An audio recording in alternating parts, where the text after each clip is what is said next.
Bonjour,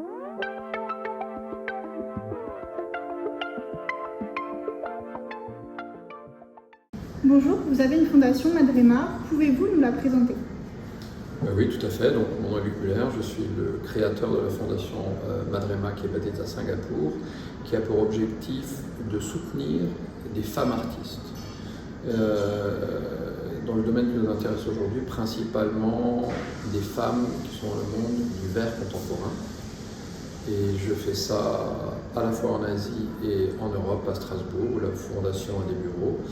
Et à la fois nous collectionnons, nous aidons financièrement des artistes, nous organisons des résidences pour les artistes et pour certains artistes, nous soutenons des expositions au niveau international, sachant que la fondation est principalement intéressée au soutien de jeunes artistes, puisque les artistes contemporains très connus n'ont pas besoin de fondation pour les faire connaître, mais que parallèlement à l'aide, elle collectionne, et la fondation aujourd'hui a une collection assez significative de femmes artistes dans le monde du verre contemporain, avec une star du verre pour laquelle nous avons probablement la plus grosse collection privée, qui s'appelle Anne Wolf. Anne Wolf, une des créatrices du mouvement Studio Glass, qui est un mouvement qui date des années 80 et qui en fait a essayé de faire du verre un médium contemporain dans le domaine de l'art. D'accord, merci. Pourquoi venez-vous aujourd'hui au Verial?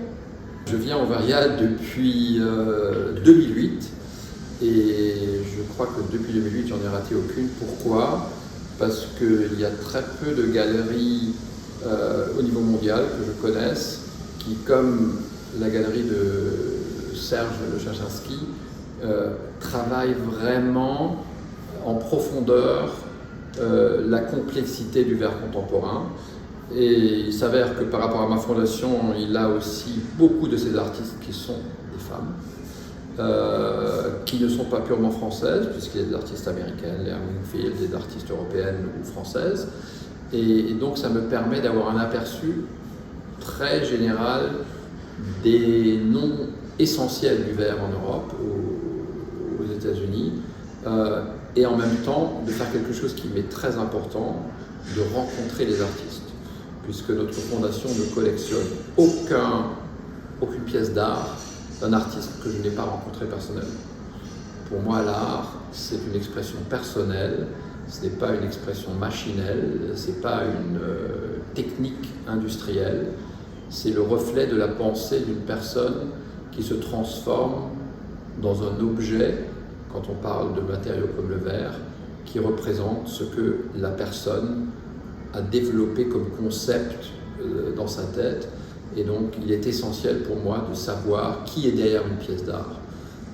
Pour moi, l'art n'est pas beau, l'art est intéressant, mais un produit, que ce soit en verre, en bois, ou même une peinture, n'est pas vraiment intéressante. C'est la personne qui est derrière qui est intéressante. Et Serge, en faisant ses Verials annuellement, permet cet échange entre artistes, curateurs aussi, par exemple, qui est très important pour moi de voir comment les musées et les organes officiels voient l'art, et des gens comme moi qui sont donc non-profit ou collectionneurs, et d'échanger. Je viens d'arriver à Biot et donc j'ai parcouru la nouvelle exposition qui travaille sur le thème du focus, et j'avoue que j'aime beaucoup la diversité de ce qui est présenté. Vous avez une jeune artiste, vraiment très jeune, Juliette Leperlier, qui pour moi est la première fois dans la galerie ici et qui amène une fraîcheur moderne en mélangeant le verre à de la photo ou à des médiums un peu plus modernes et moins traditionnels.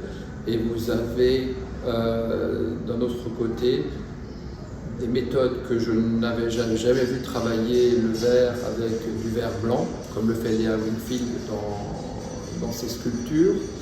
Et à nouveau les grands, Antoine Leperlier, qui ramène, je crois, cette année une vision beaucoup plus personnelle et émotionnelle de son œuvre qu'il l'a fait dans le passé. Je trouve qu'elle est moins intellectuelle, plus émotionnelle aujourd'hui. des gens comme Valentinovic, un artiste danois remarquable qui a une constance d'utilisation du verre comme un médium très différent des autres. Une des œuvres qu'il a cette année dans l'exposition, on ne s'y attend pas du tout à voir des chaussures crucifiées, voulant donner un message.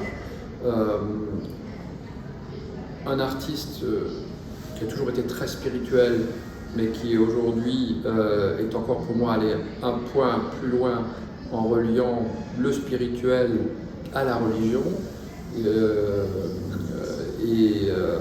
M. Martinez, qui sur ses pièces sur le jansénisme adresse un sujet très compliqué d'une façon très effective et très visuelle, à laquelle je ne me serais pas attendu